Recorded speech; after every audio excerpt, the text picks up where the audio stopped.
ക്രൈസ്തവ സമുദായത്തിന്റെ വോട്ട് വാങ്ങി സമുദായത്തെ ഒറ്റിക്കൊടുക്കുന്നവർ. പിണറായി സർക്കാരിന്റെ രണ്ടാം ഊഴത്തിന് കേരള കോൺഗ്രസിന്റെ ഇടതുമുന്നണി പ്രവേശനത്തിലൂടെ ഇടതുമുന്നണിയുടെ പെട്ടിയിൽ വീണ ക്രൈസ്തവ വോട്ടുകളും വലിയ പങ്ക് വഹിച്ചിട്ടുണ്ട്.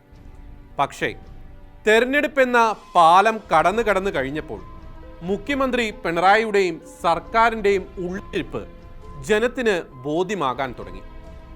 എന്തിലും ഏതിലും മുസ്ലിം പ്രീണനം മാത്രം.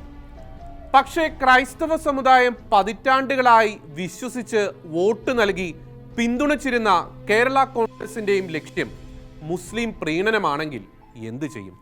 തങ്ങൾക്ക് ക്രൈസ്തവ സമുദായത്തിന്റെ താല്പര്യങ്ങളെക്കാൾ വലുത് അധികാരമാണെന്നും അത് നിലനിർത്താനും മുഖ്യമന്ത്രിയെ പ്രീതിപ്പെടുത്താനും വേണ്ടി വന്നാൽ ക്രൈസ്തവ സമുദായത്തെ പൂർണ്ണമായി തഴഞ്ഞ് തങ്ങളും മുസ്ലിം പ്രീണനത്തിന്റെ വഴി തെരഞ്ഞെടുക്കുമെന്നും തെളിയിച്ചിരിക്കുകയാണ് കേരള കോൺഗ്രസ് മാണി വിഭാഗം.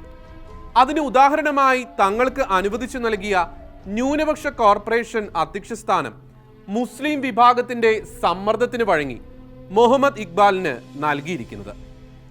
ന്യൂനപക്ഷ വികസന ധനകാര്യ കോർപ്പറേഷൻ അധ്യക്ഷ സ്ഥാനം ഇത്രയും കാലം മുഴുവൻ വഹിച്ചിരുന്നത് മുസ്ലിം സമുദായാംഗങ്ങൾ തന്നെയായിരുന്നു. ആദ്യ പിണറായി സർക്കാരിന്റെ കാലത്ത് INL AP അബ്ദുൽ വഹാബായിരുന്നു ചെയർമാൻ. ഈ പദവി കേരള കോൺഗ്രസ് മാണി ഗ്രൂപ്പിന് നൽകുന്നു എന്നറിഞ്ഞപ്പോൾ INL എന്ന ഘടകകക്ഷിയും മുസ്ലിം സംഘടനകളും തങ്ങളുടെ പ്രതിഷേധം CPM-നെ അറിയിച്ചിരുന്നു. ആ പ്രതിഷേധത്തെ ഇല്ലാതാക്കാൻ മുഖ്യമന്ത്രി പിണറായിയുടെ തലയിൽ ഉദിച്ച ബുദ്ധിയായിരിക്കാം ന്യൂനപക്ഷ കമ്മീഷൻ ചെയർമാൻ സ്ഥാനം മുസ്ലിം സമുദായ അംഗമായ ഇക്ബാലിന് നൽകുക എന്നത്. കേട്ട പാതി കേൾക്കാത്ത പാതി ജോസ് കെ മാണി സമ്മതവും നൽകി. കാരണം അധികാരവും പദവികളും കളഞ്ഞുള്ള സമുദായ സ്നേഹം ആർക്ക് വേണം? വളരെ വർഷങ്ങളായി പൂർണ്ണമായും മുസ്ലിം വൽക്കരിച്ച് മുന്നോട്ട് പോയിക്കൊണ്ടിരുന്ന ന്യൂനപക്ഷ കോർപ്പറേഷന് മറ്റൊരു ന്യൂനപക്ഷ സമുദായത്തിൽ നിന്ന് ചെയർമാനെ ലഭിക്കാനുള്ള സുവർണ അവസരം ജോസ് കെ മാണി നഷ്ടപ്പെടുത്തിയിരിക്കുന്നു. ന്യൂനപക്ഷ ക്ഷേമ വകുപ്പ് മുസ്ലിം പ്രീണനം ലക്ഷ്യമായി മുന്നോട്ട് പോകുന്ന പിണറായി വിജയൻ കൈകാര്യം ചെയ്യുകയും ന്യൂനപക്ഷ കോർപ്പറേഷന്റെ ചെയർമാനായി മുസ്ലിം സമുദായത്തിൽ നിന്ന് ഒരാൾ വരികയും ചെയ്യുമ്പോൾ ന്യൂനപക്ഷ ക്ഷേമ വകുപ്പിൽ ഇനിയും നടക്കുക പഴയതുപോലെ മുസ്ലിം പ്രീണനം തന്നെയാകാനാണ് സാധ്യത കൂടുതൽ. പിണറായി സർക്കാരിന്റെ മുസ്ലിം പ്രീണനം ഒന്നുകൊണ്ട് മാത്രമാണ് 80-20 വിഷയത്തിൽ ഹൈക്കോടതി വിധിക്കെതിരെ കേരളം സുപ്രീം കോടതിയിൽ അപ്പീൽ പോയത്. ആ അവസരത്തിൽ അതിനെതിരെ കേരള കോൺഗ്രസ് മാണി വിഭാഗം എന്ന ഘടകകക്ഷി ഒരു വാക്ക് പോലും പ്രതികരിച്ചില്ല എന്ന് ഓർക്കുക.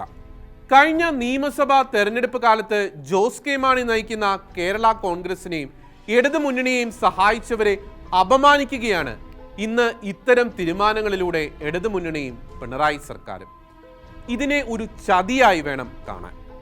പാലാ ബിഷപ്പ് ജോസഫ് കല്ലറങ്ങാട്ട് വിഷയത്തിലും മറ്റ് പല രാഷ്ട്രീയ നേതാക്കളും കാണിച്ചതിന്റെ 10-1 ആത്മാർത്ഥതയോടെ ആ വിഷയത്തിൽ ഇടപെടാൻ കേരള കോൺഗ്രസ് എം താല്പര്യം കാണിച്ചില്ല. നിർണായക വേളകളിൽ ക്രൈസ്തവ സമുദായത്തെ തള്ളി അധികാരം നിലനിർത്താൻ ശ്രമിക്കുന്നവരെ ഇനിയും വിശ്വസിക്കണമോ, ഇനിയും കാത്തിരിക്കണമോ, തുടർന്നും പിന്തുണയ്ക്കണമോ എന്നെല്ലാം തീരുമാനിക്കേണ്ടത് ക്രൈസ്തവ സമുദായ നേതൃത്വവും വിശ്വാസ സമൂഹവുമാണ്. ക്രൈസ്തവ സമുദായം ശക്തമായ നിലപാടുകൾ എടുക്കും മുമ്പെങ്കിലും ജോസ് കെ മാണി വിഭാഗം കാര്യങ്ങൾ തിരിച്ചറിഞ്ഞിരുന്നുവെങ്കിൽ